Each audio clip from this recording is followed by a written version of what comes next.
Hi learners, welcome to iPlus Training Solutions. Kerala set paper 2 ഹിസ്റ്ററിയുടെ 2026 ഫെബ്രുവരിയിൽ നടന്നിട്ടുണ്ടായിരുന്ന അതായത് നമ്മുടെ ഏറ്റവും റീസെന്റ് നടത്തിയിട്ടുണ്ടായിരുന്ന കേരള സെറ്റ് എക്സാമിനേഷന്റെ പേപ്പർ 2ന്റെ ക്വസ്റ്റ്യൻ പേപ്പർ ഡിസ്കഷൻ ഡീറ്റെയിൽഡ് ആയിട്ടുള്ള ഡിസ്കഷൻ ആണ് നമ്മൾ ചെയ്തുകൊണ്ടിരിക്കുന്നത് അല്ലേ. അപ്പോൾ നമ്മൾ 60ഓളം ചോദ്യങ്ങൾ ഡിസ്കസ് ചെയ്ത് കഴിഞ്ഞു. നമുക്കറിയാം നമ്മൾ 5 ക്വസ്റ്റ്യൻസ് വീതമുള്ള പാർട്ട് ബൈ പാർട്ട് ആയിട്ടാണ് ക്വസ്റ്റ്യൻസും അതിന്റെ ആൻസർ വിത്ത് എക്സ്പ്ലനേഷൻ ആയിട്ടാണ് നമ്മൾ പോകുന്നത് അല്ലേ. അപ്പോൾ ഇതെല്ലാവർക്കും ഹെൽപ്ഫുൾ ആണ് എന്ന് ഞാൻ വിശ്വസിക്കുന്നു. നമ്മുടെ പുതിയ സെറ്റ് നോട്ടിഫിക്കേഷനും കാര്യങ്ങളൊക്കെ വന്നിട്ടുണ്ട് അല്ലേ. അപ്പോൾ എല്ലാവർക്കും ഈ വരുന്ന സെറ്റ് എല്ലാവരും സെറ്റ് ആവാനായിട്ട് എല്ലാവർക്കും സെറ്റ് അല്ലേ. അപ്പൊ എല്ലാവർക്കും ഈ ഒരു സെറ്റ് ആവട്ടെ എന്ന് ആത്മാർത്ഥമായിട്ട് ഞാൻ പ്രാർത്ഥിക്കുകയാണ്. അപ്പോൾ നമുക്ക് ഇന്നത്തെ ക്ലാസ്സിലേക്ക് പോവാം. Once again welcome to iPlus training solutions. ഞാൻ ഭവിഷ്യ. ഇന്നത്തെ നമ്മുടെ ഫസ്റ്റ് ക്വസ്റ്റ്യൻ ആണ് 61st ക്വസ്റ്റ്യൻ ആണ്. 61ാമത്തെ ചോദ്യമാണ്. Who remarked history is bunk. History ഒരു ബങ്ക് ആണ്, അതായത് യൂസ്ലെസ് ആണ്, വലിയ അർത്ഥമൊന്നുമില്ല, അത് പഠിച്ചിട്ട് വലിയ കാര്യമൊന്നുമില്ല എന്ന് പറഞ്ഞിട്ടുള്ളത് ആരാണ് എന്നാണ് ചോദ്യം. അതാരപ്പ അങ്ങനെ പറഞ്ഞേക്കണ ഹിസ്റ്ററിനെ? 4 ഓപ്ഷൻസ് നമുക്ക് നൽകിയിട്ടുണ്ട് അല്ലെ. Henry Ford, Voltaire, Elton, Rousseau. 4 options ഉണ്ട്. അപ്പൊ ഇത് കോമൺ ലോജിക്ക് വെച്ച് ആലോചിച്ച് കഴിഞ്ഞാൽ തന്നെ നമുക്ക് ഇത് മനസ്സിലാക്കാവുന്നതേ ഉള്ളൂ അല്ലെ, ഇതിന്റെ ആൻസർ എന്താണെന്നുള്ളത് നോക്കാം. Okay, history is a bunk എന്ന് പറഞ്ഞിട്ടുള്ളത് ആരാണ്? ഹെൻറി ഫോർഡ് ആണ് പറഞ്ഞിട്ടുള്ളത്. ഹിസ്റ്ററി എന്ന് പറയുന്നത് എന്താണ്? അതായത് ഹിസ്റ്ററി എന്ന് പറയുന്നത് എന്താണ്? സ്റ്റഡിയിങ് ദ പാസ്റ്റ് ആണ് അല്ലെ. അപ്പൊ studying the past is useless, irrelevant, nonsense എന്നൊക്കെയാണ് അത് ആര് പറഞ്ഞിട്ടായിരുന്നത്? Henry Ford പറഞ്ഞിട്ടായിരുന്നത്. ചരിത്രം പഠിക്കുന്നതുകൊണ്ട് പ്രത്യേകിച്ച് കാര്യമൊന്നുമില്ല, കഴിഞ്ഞു പോയ കാര്യമല്ലേ, അത് ഇനി എന്തിനാ കുത്തിപ്പോക്കണം, ഇനി എന്തിനാ അത് പഠിക്കണേ എന്നുള്ള, അത് വെറുതെ യൂസ്ലെസ് ആണ് എന്നൊക്കെ, അത് അല്ലെങ്കിൽ നോൺസെൻസ് ആണ് അതൊക്കെ എന്ന് പറഞ്ഞിട്ടുണ്ടായിരുന്ന ഒരാളായിരുന്നു ആര്? Henry Ford. ഓക്കെ, അതായത് ഇദ്ദേഹം വിശ്വസിച്ചിട്ടുണ്ടായിരുന്നത് ട്രഡീഷണൽ ഹിസ്റ്ററി എന്ന് പറയുന്നത് ഇനാക്യുറേറ്റ് ആയിട്ടുള്ള കാര്യങ്ങളൊക്കെ, അതായത് കുറെയൊക്കെ എന്താ ഓരോരുത്തരെ പ്രൈസ് ചെയ്തിട്ട് പറഞ്ഞിട്ടുള്ളത് അങ്ങനത്തെ, അതുപോലെ ബയാസ്ഡ് ആയിട്ടുള്ള അക്കൗണ്ട്സ് ആണ് ട്രഡീഷണൽ. അത് ഓഫ് കോഴ്സ് അത് ഏറെക്കുറെ ശരിയാണ്, എന്നാലും ഒരു ബങ്ക് എന്നൊന്നും പറയാൻ പാടില്ല അല്ലെ ഹിസ്റ്ററിനെ അല്ലെ. അപ്പൊ അങ്ങനെ അതൊക്കെ ബേസ് ചെയ്തിട്ടാണ് ഹെൻറി ഫോർഡ് എന്ത് പറഞ്ഞിട്ടുള്ളത്? ഹിസ്റ്ററി ഈസ് എ ബങ്ക് എന്ന് പറഞ്ഞിട്ടുള്ളത് കേട്ടോ. ഓക്കെ, ബാക്കി വരുന്ന 3 തിങ്കർ ആരൊക്കെയാണ്? Voltaire, Elton, Rousseau. അവരൊക്കെ ഹിസ്റ്ററിയിൽ കുറേയധികം കോൺട്രിബ്യൂഷൻസ് നൽകിയിട്ടുള്ളവരാണ് അല്ലെ. അപ്പൊ അവരെന്തായാലും ഹിസ്റ്ററി ഈസ് എ ബങ്ക് എന്ന് പറയില്ല. അപ്പൊ ഒരു കോമൺ ലോജിക്ക് വെച്ചിട്ട് നമുക്ക് ചിന്തിച്ചാൽ ഇതിന്റെ ആൻസറിലേക്ക് എത്താവുന്നതേ ഉള്ളൂ. നമുക്ക് അടുത്ത ചോദ്യം നോക്കാം. Yes, yet another book and author question is here. Author of The Method of the Easy Comprehension of History 1566. അപ്പോ The Method of the Easy Comprehension of History എന്നുള്ള ആ ബുക്കിന്റെ ഓതർ ആര് എന്നാണ് ചോദ്യം. ഓക്കെ, അപ്പോ നമ്മുടെ എത്രാമത്തെ ബുക്ക് ആൻഡ് ഓതർ ക്വസ്റ്റ്യൻ ആയത് അല്ലേ? ഞാൻ പറഞ്ഞിട്ടില്ലേ, ബുക്ക് ആൻഡ് ഓതർ എന്ന് പറയുന്നത് ഹിസ്റ്ററിയില് സെറ്റില് വളരെ ഇമ്പോർട്ടന്റ് ആയിട്ടുള്ള ഒരു സെഗ്മെന്റ് ആണ് കേട്ടോ. അപ്പൊ അത് നമുക്ക് കിട്ടാവുന്ന മാക്സിമം ബുക്ക് ആൻഡ് ഓതർ നമുക്ക് നോട്ടിലും മാക്സിമം ഞാൻ പ്രൊവൈഡ് ചെയ്തിട്ടുണ്ട്. അതല്ലാതെ നമുക്ക് കിട്ടാവുന്ന ബുക്ക് ആൻഡ് ഓതർ, അതുപോലെ PYQ. പിന്നെ സെറ്റിന്റെ ഒരു പ്രത്യേകത എന്ന് വെച്ചാൽ കുറെ ഒക്കെ PYQ റിപ്പീറ്റഡ് ആയിട്ട് വരാറുണ്ട് കേട്ടോ. കമ്പയർ ടു മറ്റ് എക്സാമുകളൊക്കെ വെച്ച് നോക്കുമ്പോൾ സെറ്റ് ഹിസ്റ്ററിയിൽ കുറച്ചുകൂടി റിപ്പീറ്റഡ് ആയിട്ടുള്ള ക്വസ്റ്റ്യൻസ് വരാറുണ്ട്. ഞാനൊക്കെ സെറ്റ് ക്ലിയർ ചെയ്തിരുന്ന സമയത്തൊക്കെ ഞാൻ ക്വസ്റ്റ്യൻ പേപ്പർ ഒക്കെ നന്നായിട്ട് ഒരു 10 വർഷത്തെ ക്വസ്റ്റ്യൻ പേപ്പർ ഒക്കെ ഞാൻ ഇത് ഇങ്ങനെ റിവൈസ് ചെയ്ത്, 10 വർഷത്തല്ല 10 PYQ 10 സെറ്റ് ഓഫ് PYQ ഒക്കെ ഞാൻ ഇങ്ങനെ റിവൈസ് ചെയ്ത് നോക്കിയപ്പോഴൊക്കെ അതിന്ന് കണ്ടിട്ടുള്ളത് റിപ്പീറ്റഡ് ആയിട്ടുള്ള ക്വസ്റ്റ്യൻസ് അങ്ങനെ ഓർഡർ തരും. ഒരു 10ഓ 15ഓ ക്വസ്റ്റ്യൻസ് ഒക്കെ ഇങ്ങനെ റിപ്പീറ്റഡ് ആയിട്ടൊക്കെ വന്നിട്ടുണ്ട്. പക്ഷെ അന്നൊന്നും ഇങ്ങനെ സ്റ്റേറ്റ്മെന്റ് ടൈപ്പ് ക്വസ്റ്റ്യൻസ് ഒന്നും ഉണ്ടായിരുന്നില്ല. എന്താ ഒബ്ജക്റ്റീവ് ടൈപ്പ് ആയിട്ടുള്ള ക്വസ്റ്റ്യൻസ് ആയിരുന്നു കൂടുതലുണ്ടായിരുന്നത്. ഇപ്പൊ ഈ റീസെന്റ് ആണ് ഈ സ്റ്റേറ്റ്മെന്റ്, ഭയങ്കര സ്റ്റേറ്റ്മെന്റ് ടൈപ്പ്, ഒരു നെറ്റ് ഓറിയന്റഡ് ആയിട്ടുള്ള ആ ഒരു ടൈപ്പ് ഓഫ് ക്വസ്റ്റ്യൻസ് ഒക്കെ സെറ്റിന്റെ വന്നിട്ടുള്ളത്. കുറച്ചുകൂടി ടഫ് ആയിട്ടുണ്ട്. ഞാൻ ഒക്കെ ക്ലിയർ ചെയ്തിരുന്ന ടൈമിനേക്കാളും കുറച്ചും കൂടി ഇന്റൻസ് ആയിട്ടുള്ള ക്വസ്റ്റ്യൻസ് ആണ് ഇപ്പൊ വരുന്നത്. ഓക്കെ, എന്തായാലും നമ്മൾ ഓരോ ലെവല് കഴിയും തോറും അതിന്റെ ഒരു ഡിഫിക്കൽട്ടി ലെവലൊക്കെ എന്തായാലും കൂടി വരുള്ളൂ. കാരണം അത്രയും ബ്രില്യന്റ് ആയിട്ടുള്ള സ്റ്റുഡൻസ് ആണ് വരുന്നത്. അപ്പൊ അത്രയും ബ്രില്യന്റ് ആയിട്ടുള്ള ടീച്ചേഴ്സ് വേണം. അപ്പൊ ആ ഒരു എലിജിബിലിറ്റി ടെസ്റ്റിന് അത്രയും ഒരു അത് വേണ്ടേ. ഓക്കെ, അപ്പൊ ഇതിന്റെ ഓപ്ഷൻസ് നോക്കുകയാണെന്നുണ്ടെങ്കിൽ AJP Taylor, Edmund Burke, Jean Bodin, Voltaire. 4 options ഉണ്ട് കേട്ടോ. അപ്പൊ ഇതിൽ ഏതാണ് the method of the easy comprehension of history എന്നുള്ള വർക്കിന്റെ ഓതർ ആര് നോക്കാം. നമ്മുടെ ആൻസർ വരുന്നത് ഓപ്ഷൻ സി, ജീൻ ബോദിൻ എന്നുള്ളതാണ്. ഈ ജീൻ ബോദിൻ എന്ന് വെച്ച് കഴിഞ്ഞാല് അദ്ദേഹം ഒരു ഫ്രഞ്ച് പൊളിറ്റിക്കൽ ഫിലോസഫർ ആയിരുന്നു കേട്ടോ. ഓക്കെ, അപ്പോ ഈ വർക്ക് ഒറിജിനലി ഒരു വർക്ക് എഴുതിയിട്ടുള്ളത് ലാറ്റിൻ ഭാഷയിലാണ്. അതിന്റെ ഒരു ഇംഗ്ലീഷ് ട്രാൻസ്ലേഷൻ ആയിട്ടുള്ള ടൈറ്റിലാണ് ഇവിടെ നമ്മുടെ ക്വസ്റ്റ്യനിൽ കൊടുത്തിട്ടുള്ളത്. അപ്പൊ അദ്ദേഹത്തിന്റെ കൃതികൾ എന്ന് പറയുന്നത് അദ്ദേഹത്തിന്റെ ഒരു വർക്ക്സിലൊക്കെ തന്നെ എന്താ അഡ്മിനിസ്ട്രേഷനെയും അതുപോലെ തന്നെ നിയമങ്ങള് അതിനൊക്കെ കുറിച്ചിട്ടുള്ള പുതിയ പുതിയ ഫിലോസഫികൾ അദ്ദേഹം ഇങ്ങനെ അവതരിപ്പിച്ചിട്ടുണ്ടായിരുന്നു. ആ ഒരു കൈൻഡ് ഓഫ് ബുക്സ് ആയിരുന്നു അദ്ദേഹത്തിന്റെ ഒരു തീം എന്ന് പറയുന്നത്. ഓക്കെ, അതുപോലെ തന്നെ ഹിസ്റ്റോറിക്കൽ സ്റ്റഡീനെ കൂടുതൽ സയന്റിഫിക് ആയിട്ടും അതുപോലെ കുറച്ചുകൂടി ഒന്ന് വ്യവസ്ഥാപിതമായിട്ടും ഒക്കെ ആക്കാനായിട്ട് ശ്രമിച്ചിട്ടുണ്ടായിരുന്ന ഒരു വ്യക്തി കൂടിയായിരുന്നു ജീൻ ഗോദിൻ. ഇദ്ദേഹം ഒരു ഫ്രഞ്ചുകാരനാണ്, ഫ്രഞ്ച് ഫിലോസഫർ ആണ് എന്നുള്ളത് ഓർക്കുക, ഫ്രഞ്ച് പൊളിറ്റിക്കൽ ഫിലോസഫർ ആണ് എന്നുള്ളത് ഓർക്കുക. ഈ ഒരു വർക്ക് പബ്ലിഷ് ചെയ്തിട്ടുള്ളത് 1566 1566 അപ്പോ അതിന്റെ ഒറിജിനൽ ലാംഗ്വേജ് ഞാൻ പറഞ്ഞിട്ടുണ്ടായിരുന്നു ലാറ്റിനിലായിരുന്നു കേട്ടോ. ഓക്കെ, അപ്പോ ഇനി മറ്റ് ഓപ്ഷൻസിലേക്ക് പോവാണെന്നുണ്ടെങ്കിൽ AJP ടൈലർ. AJP ടൈലർ എന്ന് പറഞ്ഞു കഴിഞ്ഞാല് 20th സെഞ്ചുറിയിലെ ഏറ്റവും പ്രശസ്തനായിട്ടുണ്ടായിരുന്ന ഒരു ബ്രിട്ടീഷ് ഹിസ്റ്റോറിയൻ, അല്ലെങ്കിൽ ആ ഒരു ടൈമിലെ ബ്രിട്ടീഷ് ഹിസ്റ്റോറിയൻസിൽ ഒരു വ്യക്തിയായിരുന്നു AJP ടൈലർ എന്ന് പറയുന്നത്. അദ്ദേഹം ഡിപ്ലോമാറ്റിക് ഹിസ്റ്ററിയിൽ അതുപോലെ തന്നെ യൂറോപ്യൻ ഹിസ്റ്ററിയിലുമൊക്കെയാണ് അദ്ദേഹത്തിന്റെ ഒരു കോൺസെൻട്രേഷൻ എന്ന് പറയുന്നത്. Concentrated area അതൊക്കെയായിരുന്നു.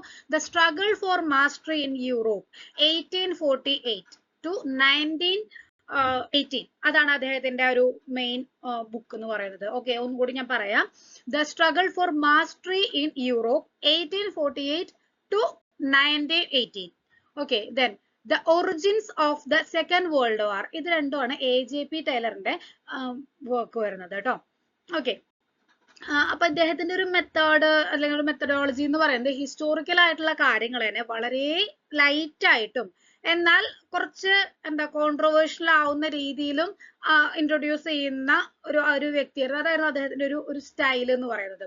ഓക്കെ, അത്തരത്തിലുള്ള ഒരു മെത്തഡോളജിയിലാണ് അദ്ദേഹം ഹിസ്റ്ററി എഴുതിയിട്ടുണ്ടായിരുന്നത് ആര്, AJP ടൈലർ. ഇനി എഡ്മണ്ട് ബർക്കിനെ കുറിച്ച് പറയുകയാണെന്നുണ്ടെങ്കിൽ അദ്ദേഹം ഒരു ഐറിഷ് ഫിലോസഫർ ആയിരുന്നു, അതുപോലെ തന്നെ ഒരു പൊളിറ്റീഷ്യനും കൂടിയായിരുന്നു Edmund Burk. Father of modern conservation എന്നറിയപ്പെടുന്നത് എഡ്മണ്ട് ബർക്ക് ആണ്. Father of modern conservation. Okay, അദ്ദേഹത്തിന്റെ പ്രശസ്തമായിട്ടുള്ള കൃതി എന്ന് പറയുന്നത് reflections on the revolution in France. അതായത് നമ്മുടെ ഈ ഫ്രഞ്ച് വിപ്ലവം ഉണ്ടല്ലോ, ആ ഫ്രഞ്ച് വിപ്ലവത്തിനെ വളരെ ശക്തമായിട്ട് വിമർശിച്ചുകൊണ്ട് എഴുതിയിട്ടുണ്ടായിരുന്ന ഒരു പുസ്തകമാണ് reflections on the revolution in France എന്ന് പറയുന്നത്. ഫ്രഞ്ച് റെവല്യൂഷനെ വളരെ ശക്തമായിട്ട് വിമർശിക്കുക, ക്രിട്ടിസൈസ് ചെയ്തിട്ടാണ് കേട്ടോ അദ്ദേഹം എഴുതിയിട്ടുണ്ടായിരുന്നത്. ഓക്കെ, ദെൻ വോൾട്ടയറിനെ കുറിച്ചിട്ട് പ്രത്യേകിച്ച് ഞാൻ പറയണ്ടല്ലോ. ഫ്രഞ്ച് റിനൈസൻസ് പീരീഡിലെ ഏറ്റവും പ്രശസ്തരായിട്ടുള്ള എഴുത്തുകാരനും തിങ്കറും ഒക്കെ ആയിരുന്നു വോൾട്ടയർ. അപ്പൊ അദ്ദേഹത്തിന്റെ ഒരു റീസൺ, അതുപോലെ ഫ്രീഡം ഓഫ് എക്സ്പ്രഷൻ, ദെൻ അതുപോലെ റിലീജിയസ് ടോളറൻസ്, അതൊക്കെ അതിനു വേണ്ടിയിട്ടൊക്കെ പോരാടിയിട്ടുണ്ടായിരുന്ന, തന്റെ വർക്ക്സിലൂടെ പോരാടിയിട്ടുണ്ടായിരുന്ന ഒരു വ്യക്തിയായിരുന്നു Voltaire. Candide, the age of Louis 14 ഒരു കാലഘട്ടത്തെ കുറിച്ചിട്ടൊക്കെ എഴുതിയിട്ടുണ്ടായിരുന്ന ഒരു വ്യക്തിയായിരുന്നു Voltaire. Okay, next question. The Doomsday book is a document from dash. അപ്പോ ഡൂംസ്ഡേ ബുക്ക് എന്ന് പറയുന്നത് എവിടെ നിന്നുള്ള ഡോക്യുമെന്റ് ആണ് എന്നാണ് ചോദ്യം. Russia, France, Germany, England. നോക്കാം. ശരിയായിട്ടുള്ള ആൻസർ വരുന്നത് ഓപ്ഷൻ ഡി, ഇംഗ്ലണ്ട് എന്നുള്ളതാണ് കേട്ടോ. അപ്പോ എന്താണ് ഈ ഡൂംസ്ഡേ ബുക്ക് എന്ന് പറയുന്നത്? എന്താണ് ആ ഡോക്യുമെന്റിനെ കുറിച്ചിട്ട് പറയാം. അതായത് 1086 ഇംഗ്ലണ്ടിലെ വില്യം ദി കോൺക്രർ, നിങ്ങൾ കേട്ടിട്ടില്ലേ? വില്യം ദി കോൺക്രർ എന്ന് പറഞ്ഞിട്ടുള്ള ഒരു റൂളർ, വില്യം ഫസ്റ്റ്, ഇംഗ്ലണ്ടിലെ വില്യം ഫസ്റ്റിന്റെ നിർദ്ദേശപ്രകാരമാണ് ഈ ഒരു ഡൂംസ്ഡേ ബുക്ക് എന്ന് പറയുന്ന ഒരു ഡോക്യുമെന്റ് തയ്യാറാക്കിയിട്ടുള്ളത്. ഇത് ആക്ച്വലി ഒരു സർവേ ഡോക്യുമെന്റ് ആണ് കേട്ടോ. സർവേ ഡോക്യുമെന്റ് എന്ന് പറയുമ്പോൾ സർവേ എന്ന് പറയുമ്പോൾ എന്തൊക്കെ കാര്യങ്ങൾ ഇൻക്ലൂഡഡ് ആവും? ലാൻഡ്, അതുപോലെ കാറ്റില്, മറ്റ് അസറ്റുകൾ എന്നിവയെ കുറിച്ചിട്ടുള്ള ഭയങ്കര ഡീറ്റെയിൽഡ് ആയിട്ടുള്ള ഡീറ്റെയിൽസ് ഇൻക്ലൂഡഡ് ആയിട്ടുള്ള ഒരു രേഖ. അതാണ് ഈ ഡൂംസ്ഡേ ബുക്ക് എന്നതുകൊണ്ട് ഉദ്ദേശിക്കുന്നത്. അപ്പൊ അതില് ഈ ടാക്സ് കളക്ഷൻ കുറച്ചുകൂടിയും ഈസി ആക്കുന്നതിനും അല്ലെങ്കിൽ കുറച്ചും കൂടിയും എന്താ കോംപ്രഹെൻസീവ് ആക്കുന്നതിനും രാജ്യത്തെ റിസോഴ്സസിനെ കുറിച്ചിട്ടൊക്കെ ഒരു ധാരണ ഉണ്ടാക്കുന്നത്. അതായത് ആരുടെ കയ്യിലൊക്കെ എന്തൊക്കെ കാര്യങ്ങൾ ഉണ്ട് എന്നൊക്കെ അറിഞ്ഞു കഴിഞ്ഞാൽ ടാക്സ് കളക്ഷൻ കുറച്ചും കൂടി ഈസി ആവുമല്ലോ. അപ്പൊ അതിന് വേണ്ടിയിട്ടുള്ള ഒരു വ്യക്തമായ ധാരണ ലഭിക്കാൻ വേണ്ടിയിട്ടാണ് ഈ ഡൂംസ്ഡേ ബുക്ക് എന്ന് പറയുന്ന ഡോക്യുമെന്റ് തയ്യാറാക്കിയിട്ടുള്ളത്. Okay, next question 64th question ആണ്. What is also known as argument from silence? Argument from silence എന്നതുകൊണ്ട് അതായത് എന്താണ് ഈ ആർഗ്യുമെന്റ് ഫ്രം സൈലൻസ് എന്ന് അറിയപ്പെടുന്നത്? ഓക്കെ, ഓൾസോ നോൺ ആസ് എന്നും കൂടെ ആർഗ്യുമെന്റ് ഫ്രം സൈലൻസ് എന്നും കൂടി അറിയപ്പെടുന്നത് ഡാഷ് എന്താണ് എന്നാണ് നമ്മുടെ ചോദ്യം. Generalization, analytical operation, positive reasoning, negative reasoning. Okay, അപ്പൊ നമ്മൾ ഇങ്ങനെ ഓരോ ടേംസ് ഒക്കെ പഠിക്കുമ്പോൾ അത് നമ്മൾ പറയാറില്ലേ, it is also known as എന്ന് പറഞ്ഞിട്ട് നമ്മൾ പറയാറുണ്ടല്ലോ, നമ്മൾ പഠിക്കാറുണ്ട്. അപ്പൊ ആ ഒരു ടൈപ്പ് ക്വസ്റ്റ്യൻ ആണ്. കിട്ടിയല്ലോ, ആൻസർ കിട്ടിയിട്ടുണ്ടാവും എന്ന് വിചാരിക്കുന്നു. നമുക്ക് നോക്കാം. ഓക്കെ, നമ്മൾ ആൻസർ വരുന്നത് ഏതാണ്? ഓപ്ഷൻ ഡി, നെഗറ്റീവ് റീസണിങ് എന്നുള്ളതാണ് അല്ലെ. അതായത് ഒരു ഹിസ്റ്റോറിക്കൽ മെത്തഡോളജിയിൽ ഈ ആർഗ്യുമെന്റ് ഫ്രം സൈലൻസ് എന്നറിയപ്പെടുന്നത് ഏതാണ്? നെഗറ്റീവ് റീസണിങ് ആണ് കേട്ടോ. അപ്പൊ എന്താണ് ഈ നെഗറ്റീവ് റീസണിങ് എന്ന് പറയുന്നത്? അതായത് ഒരു പ്രത്യേക സംഭവത്തെ കുറിച്ചിട്ടോ അല്ലെങ്കിൽ ഒരു ഫാക്ടിനെ കുറിച്ചിട്ടോ നമുക്ക് വിശ്വസനീയമായിട്ടുള്ള രേഖകളിൽ എന്തെങ്കിലും പരാമർശങ്ങളൊന്നും ഇല്ലാത്തതിനെ അടിസ്ഥാനമാക്കിയിട്ട് ആ ഒരു സംഭവം വാദിക്കുന്ന ഒരു രീതിനെയാണ് എന്ത്? നെഗറ്റീവ് റീസണിങ് എന്ന് പറയുന്നത്. അപ്പൊ ഒരു എക്സാമ്പിൾ പറയുകയാണെന്നുണ്ടെങ്കിൽ നമ്മുടെ മോഹൻലാലിന്റെ കിളിച്ചുണ്ടൻ മമ്പഴം സിനിമയിൽ അവർ പറയുന്ന ഒരു വാഗ്വാദങ്ങൾ ഉണ്ടല്ലോ. അതായത് ശ്രീനിവാസനും മോഹൻലാലും തമ്മില് അതായത് ശ്രീനിവാസൻ പറയുന്നുണ്ട് നമ്മൾ കാണാത്തൊന്നും നമ്മൾ വിശ്വസിക്കില്ല എന്ന് പറയില്ലേ. അപ്പോ മോഹൻലാൽ പറയുന്നത് നിങ്ങൾ ദുബായ് കണ്ടിട്ടുണ്ടോ? ഇല്ല. അപ്പൊ എന്താ ദുബായ് ഇല്ലേ എന്നൊക്കെ ചോദിക്കുന്നില്ലേ? അതന്നെ. അപ്പൊ അതിൽ ആ ശ്രീനിവാസന്റെ ഒരു എക്സ്പ്ലനേഷൻ ഉണ്ടല്ലോ, അതാണ് ഈ നെഗറ്റീവ് റീസണിങ്ങിന്റെ ഒരു എക്സാമ്പിൾ ആയിട്ട് നമുക്ക് പറയാൻ പറ്റും. അതായത് അതിനെ കുറിച്ചിട്ട് നമുക്ക് നേരിട്ട് കണ്ട അറിവോ അല്ലെങ്കിൽ വിശ്വസനീയമായിട്ടുള്ള രേഖകളിലൊന്നും അതിനെ കുറിച്ചിട്ടുള്ള പരാമർശം ഇല്ല എന്ന് വെച്ചിട്ട് അങ്ങനെ ഒരു സംഭവം ഇല്ല എന്ന് നമുക്ക് പറയാൻ പറ്റില്ല അല്ലെ ശരിക്കും. പക്ഷെ അങ്ങനെ ഒരു സംഭവം ഇല്ല, അതിനെ കുറിച്ചിട്ട് എവിടെയും പറയണമെന്നില്ല, അപ്പൊ അതങ്ങനെ ഇല്ല, ഒരു സാരം ഇല്ല, അങ്ങനെ പറയില്ലേ. അതിനെയാണ് എന്ത് പറയുന്നത്? നെഗറ്റീവ് റീസണിങ് എന്ന് പറയുന്നത്. ഒന്നുകൂടി പറഞ്ഞുതരാം. ഒരു പ്രത്യേക സംഭവം അതല്ലെങ്കിൽ ഒരു പ്രത്യേക ഫാക്ട് അതിനെ കുറിച്ചിട്ടൊക്കെ നമുക്ക് കണ്ണും പൂട്ടി വിശ്വസിക്കാൻ മാത്രമുള്ള അല്ലെങ്കിൽ ഒതന്റിക് ആയിട്ടുള്ള ഡോക്യുമെന്റ്സിലൊന്നും അതിനെ കുറിച്ചിട്ട് ഒരു പരാമർശങ്ങളൊന്നും ഇല്ല. അതുകൊണ്ട് തന്നെ അങ്ങനെ ഒരു സംഭവം ഒന്നും നടന്നിട്ടില്ല. ഇപ്പൊ പലരും പറയുന്നുണ്ട്, ഇപ്പൊ രാമായണത്തിനെ കുറിച്ചിട്ട് അല്ലെങ്കിൽ രാമായണത്തിലെ പല കഥകളൊക്കെ ഉണ്ടല്ലോ, അതൊക്കെ രാമായണം ഞാനൊരു എക്സാമ്പിൾ പറഞ്ഞതാണ്. അപ്പൊ അതിനെ കുറിച്ചിട്ടൊന്നും വിശ്വസനീയമായിട്ടുള്ള തെളിവ് കുറെ ബുക്കുകളിൽ ഇങ്ങനെയൊക്കെ പറഞ്ഞിട്ടുണ്ട്. അങ്ങനെയൊക്കെ പറഞ്ഞിട്ട് വാദിക്കുന്ന ഒരു വിഭാഗം ഉണ്ട്. കുറെ പേരൊക്കെ അത് വിശ്വസിക്കുന്നുണ്ട് കേട്ടോ. ഇങ്ങനെ ഒരു ദൈവം ഉണ്ടായിരുന്നു, ജീവിച്ചിരുന്നു എന്നൊക്കെ പറഞ്ഞിട്ട് വിശ്വസിക്കുന്നവരുണ്ട്. എന്നാൽ കുറെ പേര് അത് ഞാൻ അത് ഭയങ്കര കോൺഫ്ലിക്റ്റ് ആയിട്ടുള്ള ഒരു സംഭവമാണ് റിലീജിയൻ എന്ന് പറയുന്നത്. അപ്പൊ അതിനെ തൊട്ട് കളിക്കുന്നില്ല, ഞാനൊരു എക്സാമ്പിൾ ആയിട്ട് പറഞ്ഞതാണ്. ഓക്കെ, അപ്പൊ അങ്ങനെ ഒരു സംഭവം നടന്നിട്ടില്ല എന്ന് വാദിക്കുന്ന ആ ഒരു രീതിനെയാണ് എന്ത് പറയുന്നത്? നെഗറ്റീവ് റീസണിങ് എന്ന് പറയുന്നത്. അതായത് വിശ്വസനീയമായിട്ടുള്ള തെളിവുകളും രേഖകളിലൊന്നും അതിനെ കുറിച്ചിട്ട് മെൻഷനിങ് ഒന്നും ഇല്ല. അപ്പൊ എന്താ ഒരു സാധനം നടന്നിട്ടില്ല എന്ന് പറയാ, അതാണ് നെഗറ്റീവ് റീസണിങ് എന്ന് പറയുന്നത്. ഓക്കെ, അപ്പൊ ഇവിടെ ആബ്സെൻസ് ഓഫ് എവിഡൻസ് ആണ് തെളിവായിട്ട് എടുക്കുന്നത്. അതായത് ലഭ്യമായിട്ട് മീൻസ് വിശ്വസനീയമായിട്ടുള്ള രേഖകളിലൊന്നും അതിനെക്കുറിച്ച് മെൻഷനിങ് ഇല്ല. അപ്പൊ അത് ഒരു തെളിവായിട്ട് എടുത്തിട്ട് ഈ കാര്യം ഇല്ല എന്ന് പറയാ, അതിനെയാണ് എന്ത് പറയുന്നത്? നെഗറ്റീവ് റീസണിങ് എന്ന് പറയുന്നത്. ഓക്കെ, മറ്റു ഓപ്ഷൻസിലേക്ക് ജസ്റ്റ് ഒന്ന് പോവാം. ജനറലൈസേഷൻ, അതായത് ഹിസ്റ്റോറിക്കൽ ആയിട്ടുള്ള ഫാക്ടുകളെയും എവിഡൻസുകളെയും ഒക്കെ അനലൈസ് ചെയ്തിട്ട് അതിൽ നിന്ന് പൊതുവായിട്ട് ഒരു കൺക്ലൂഷനിലേക്ക് എത്തുക അല്ലെങ്കിൽ ഒരു തിയറിയിലേക്ക് എത്തുന്ന ഒരു പ്രോസസ്സിനെയാണ് ജനറലൈസേഷൻ എന്ന് പറയുന്നത്. അതായത് കുറെ ഫാക്ടുകൾ ഉണ്ടാവും, ആ ഫാക്ടുകളൊക്കെ നമ്മൾ ഇങ്ങനെ അനലൈസ് ചെയ്യുക. ആ അനലൈസ് ചെയ്തിട്ട് നമ്മൾ അതിൽ നിന്ന് അതിന്റെ എല്ലാതിന്റെയും അല്ലാത്തതും നമ്മൾ എടുത്തിട്ട് ഒരു കൺക്ലൂഷനിലേക്ക് എത്തുക. അതിനെയാണ് ജനറലൈസേഷൻ എന്ന് പറയുന്നത്. ഓക്കെ, ദെൻ ഇപ്പൊ ഒരു എക്സാമ്പിൾ പറയുകയാണെന്നുണ്ടെങ്കിൽ പല പല രാജ്യങ്ങളിലെ റെവല്യൂഷൻസിനെ കുറിച്ചൊക്കെ പഠിച്ചിട്ട് എക്കണോമിക് ഇനീക്വാലിറ്റി ആണ് ഈ ഒരു റെവല്യൂഷൻസിനൊക്കെ കാരണം എന്ന് ഒരു കോമൺ ആയിട്ടുള്ള ഒരു കൺക്ലൂഷനിലേക്ക് എത്തുക, ഒരു നിഗമനത്തിലേക്ക് എത്തുക. അതിനെയാണ് നമ്മൾ എന്ത് പറയുന്നത്? ജനറലൈസേഷൻ എന്ന് പറയുന്നത്. ഇനി അനലിറ്റിക്കൽ ഓപ്പറേഷൻ. അനലിറ്റിക്കൽ ഓപ്പറേഷൻ എന്ന് പറഞ്ഞു കഴിഞ്ഞാൽ എന്താണ്? അതായത് നമുക്ക് അവൈലബിൾ ആയിട്ടുള്ള ഹിസ്റ്റോറിക്കൽ ഡോക്യുമെന്റ്സ് അല്ലെങ്കിൽ എവിഡൻസുകളെയൊക്കെ നമ്മൾ എന്താ സൂക്ഷ്മമായിട്ട് പരിശോധിക്കുന്ന ആ ഒരു ഫേസ്, ആ ഒരു ഘട്ടത്തിനെയാണ് എന്ത് പറയുന്നത്, അനലിറ്റിക്കൽ ഓപ്പറേഷൻ എന്ന് പറയുന്നത്. അപ്പൊ ഈ അനലിറ്റിക്കൽ ഓപ്പറേഷൻ പ്രധാനമായിട്ട് നമുക്ക് രണ്ടായിട്ട് തിരിക്കാം. ഒന്ന് external criticism, then internal criticism. നമ്മൾ മുന്നേ പഠിച്ചിട്ടുണ്ട് എക്സ്റ്റേണൽ ക്രിറ്റിസിസം എന്താണ്, ഇന്റേണൽ ക്രിറ്റിസിസം എന്താണ്, അതിന്റെ മറ്റ് പേരുകൾ എന്തൊക്കെയാണ് ഒക്കെ നമ്മൾ പഠിച്ചിട്ടില്ലേ? അറിയാവുന്നവരൊക്കെ കമന്റ് ചെയ്യട്ടോ. ഓക്കെ, എക്സ്റ്റേണൽ ക്രിറ്റിസിസം എന്ന് പറഞ്ഞു കഴിഞ്ഞാൽ എന്താണ്? ഒരു ഡോക്യുമെന്റിന്റെ ഓതൻസിറ്റി, അതായത് അത് വ്യാജമാണോ അല്ലയോ എന്ന് പരിശോധിക്കുന്നതാണ് നമ്മൾ എന്ത് പറയുന്നത്, എക്സ്റ്റേണൽ ക്രിറ്റിസിസം എന്ന് പറയുന്നത്. ഇന്റേണൽ ക്രിറ്റിസിസം എന്ന് പറയുന്നത് എന്താണ്?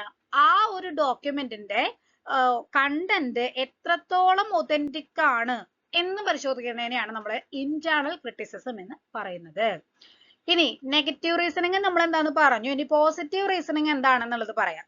അതായത് നമുക്ക് അവൈലബിൾ ആയിട്ടുള്ള രേഖകളിൽ നിന്ന് നേരിട്ട് നൽകിയിട്ടുള്ള ഡാറ്റകളുടെ അടിസ്ഥാനത്തിൽ ഫാക്റ്റുകൾ കണ്ടെത്തുന്ന ഒരു രീതിയെയാണ് പോസിറ്റീവ് റീസണിങ് എന്ന് പറയുന്നത്. അതായത് നെഗറ്റീവ് റീസണിങ്ങിൽ വ്യക്തമായിട്ടുള്ള തെളിവുകളൊന്നും ഇല്ലാത്ത കാരണം അങ്ങനെ ഒരു സംഭവം നടന്നിട്ടില്ല എന്ന് പറയുന്നത് നെഗറ്റീവ് റീസണിങ്. ഇവിടെ എന്താണ്, രേഖകളിൽ വ്യക്തമായിട്ട് പറഞ്ഞിട്ടുള്ള കാര്യങ്ങൾ തന്നെ ആധാരമാക്കിയിട്ട് നമ്മൾ അങ്ങനെ ഒരു സംഭവം നടന്നിട്ടുണ്ട് എന്നുള്ളത് നമ്മൾ അങ്ങനെ സ്ഥാപിച്ചെടുക്കുക. അതിനെയാണ് പോസിറ്റീവ് റീസണിങ് എന്ന് പറയുന്നത്. Okay, next question. The Hitopadesha was translated into English by dash. ആരാണ് ഹിതോപദേശ ഇംഗ്ലീഷിലേക്ക് ട്രാൻസ്ലേറ്റ് ചെയ്തത് എന്നാണ് ചോദ്യം. Charles Wilkins, NB Halhed, William Jones, Max Muller. നമ്മുടെ ക്ലാസ്സിൽ നമ്മുടെ നോട്ടിലൊക്കെ സ്റ്റാർട്ടിങ്ങിലേ പറഞ്ഞിട്ടുള്ളതാണ് ഈ ഒരു കാര്യം. ഓക്കെ, സ്റ്റാർട്ടിങ്ങിലും അതുപോലെ തന്നെ കൊളോണിയൽ ഹിസ്റ്റോറിയോഗ്രാഫി ഒക്കെ പഠിക്കുന്ന സമയത്ത് നമ്മൾ പറഞ്ഞിട്ടുണ്ട്. അതുപോലെ തന്നെ നമ്മൾ ബ്രിട്ടീഷ് ഇന്ത്യ പറയുന്ന സമയത്തൊക്കെ ഈ പറയുന്ന സ്കോളേഴ്സിനെ കുറിച്ച് നമ്മൾ പഠിക്കുമ്പോൾ അതിൽ ഞാൻ പറഞ്ഞിട്ടുണ്ട് ഇതൊക്കെ. ഓക്കെ, അപ്പൊ ഈ ഹിതോപദേശ ട്രാൻസ്ലേറ്റ് ചെയ്തത് ആരാണ് ഇംഗ്ലീഷിലേക്ക്? ചാൾസ് വിൽക്കിൻസ് ആണോ, NB ഹാൾഹെഡ് ആണോ, വില്യം ജോൺസ് ആണോ, മാക്സ് മുള്ളർ ആണോ? ഓപ്ഷൻ എ ചാൾസ് വിൽക്കിൻസ് ആണ് ശരിയായിട്ടുള്ള ആൻസർ വന്നിട്ടുള്ളത്. അദ്ദേഹമാണ് ഹിതോപദേശ ഇംഗ്ലീഷിലേക്ക് ട്രാൻസ്ലേറ്റ് ചെയ്തിട്ടുള്ളത്. അപ്പൊ ഈ ഹിതോപദേശ എന്ന് പറയുന്നത് എന്താണ്? സാൻസ്ക്രിറ്റ് ലാംഗ്വേജിലുള്ള പ്രശസ്തമായിട്ടുള്ള അഡ്വൈസസ്, അതായത് എന്താ ഉപദേശങ്ങളുടെ ഒരു സമാഹാരമാണ് ഹിതോപദേശ എന്ന് പറയുന്നത് അല്ലെ. അപ്പൊ അത് ആദ്യമായിട്ട് ഇംഗ്ലീഷിലേക്ക് ട്രാൻസ്ലേറ്റ് ചെയ്തത് നമ്മുടെ ചാൾസ് വിൽക്കിൻസ് ആണ്. അപ്പൊ ആരാണ് ചാൾസ് വിൽക്കിൻസ്? ബ്രിട്ടീഷ് ഇന്ത്യയിലെ വളരെ പ്രശസ്തനായിട്ടുള്ള ഒരു ഓറിയന്റലിസ്റ്റ് ആയിരുന്നു കേട്ടോ. നമ്മൾ ഈ ഓറിയന്റലിസ്റ്റ് എന്താണ്, കൊളോണിയലിസ്റ്റ് എന്താണെന്നൊക്കെ നമ്മൾ പഠിച്ചിട്ടുള്ളതാണ്. അപ്പൊ ഇദ്ദേഹം ചാൾസ് വിൽക്കിൻസ് ഒരു ഓറിയന്റലിസ്റ്റ് ആണ്. അപ്പൊ അതുപോലെ തന്നെ ഈ ഹിതോപദേശ മാത്രല്ല, ഭഗവത്ഗീത ഉണ്ടല്ലോ, ആ ഭഗവത്ഗീതയുടെയും ആദ്യത്തെ ഇംഗ്ലീഷ് ട്രാൻസ്ലേറ്റർ ഇദ്ദേഹം തന്നെയാണ് കേട്ടോ. അപ്പൊ സാൻസ്ക്രിറ്റിൽ നിന്ന് നേരിട്ട് ഇംഗ്ലീഷിലേക്ക് ഭഗവത്ഗീത ട്രാൻസ്ലേറ്റ് ചെയ്തിട്ടുണ്ടായിരുന്ന വ്യക്തിയും ചാൾസ് വിൽക്കിൻസ് തന്നെയാണ്. 1785 the Bhagavad Gita or dialogues of Arjuna and dialogues of Krishna and Arjun എന്ന പേരിലാണ് ഈ ഒരു ബുക്ക് അദ്ദേഹം ട്രാൻസ്ലേറ്റ് ചെയ്തിട്ടുണ്ടായിരുന്നത്. അപ്പോ വാറൻ ഹേസ്റ്റിങ്സ് ഉണ്ടല്ലോ, അദ്ദേഹത്തിന്റെ ഭയങ്കര ഒരു ഇൻഫ്ലുവൻസ് അല്ലെങ്കിൽ അദ്ദേഹത്തിന്റെ ഒരു പ്രോത്സാഹനം ഒക്കെ ഉണ്ടായിരുന്നു ഇദ്ദേഹത്തിന്, ചാൾസ് വിൽക്കിൻസിന്. ഓക്കെ, മറ്റേ ഓപ്ഷൻസിലേക്ക് പോകുമ്പോ ഓപ്ഷൻ ബി NB ഹാൾഹെഡ് ആണ് അല്ലെ. A code of Gentoo laws എന്ന പേരിൽ അല്ലെങ്കിൽ a code of GENTO, okay, TOO, Gentoo laws, the code of Gentoo laws എന്ന പേരിൽ ഹിന്ദു നിയമങ്ങൾ ഇംഗ്ലീഷിലേക്ക് ട്രാൻസ്ലേറ്റ് ചെയ്തിട്ടുണ്ടായിരുന്ന വ്യക്തിയാണ് Nathaniel Brassey Halhed, NB Halhed. Okay, ഇനി William Jones Asiatic Society of Bengal സ്ഥാപിച്ചിട്ടുള്ള വ്യക്തിയാണ് ആര്? William Jones. കാളിദാസന്റെ അഭിജ്ഞാന ശാകുന്തളം ഇംഗ്ലീഷിലേക്ക് ട്രാൻസ്ലേറ്റ് ചെയ്തത് വില്യം ജോൺസ് ആണ്. ഇനി മാക്സ് മുള്ളറിനെ കുറിച്ച് പറയുകയാണെന്നുണ്ടെങ്കിൽ Sacred books of the east എന്ന വളരെ വിപുലമായിട്ടുള്ള ഒരു സീരീസ് ഓഫ് ബുക്കിന്റെ എഡിറ്റർ ആയിരുന്നു മാക്സ് മുള്ളർ. അപ്പൊ ഇതില് ഹിതോപദേശത്തിന്റെ ഒരു അതിന്റെ ഒരു ട്രാൻസ്ലേഷനും ഇൻക്ലൂഡഡ് ആയിരുന്നു. എന്നാലും ആദ്യമായിട്ട് ഹിതോപദേശം ഇംഗ്ലീഷിലേക്ക് ട്രാൻസ്ലേറ്റ് ചെയ്തത് നമ്മുടെ ചാൾസ് വിൽക്കിൻസ് ആണ്. ക്ലിയർ? ഓക്കെ, അപ്പൊ അടുത്ത ക്ലാസ്സിൽ നമുക്ക് ബാക്കി ക്വസ്റ്റ്യൻസുമായിട്ട് വീണ്ടും കാണാം. അപ്പൊ ഇന്നത്തെ ക്വസ്റ്റ്യൻസും എല്ലാവർക്കും ഹെൽപ്ഫുൾ ആയിട്ടുണ്ടാവും എന്ന് വിചാരിക്കുന്നു. Thank you.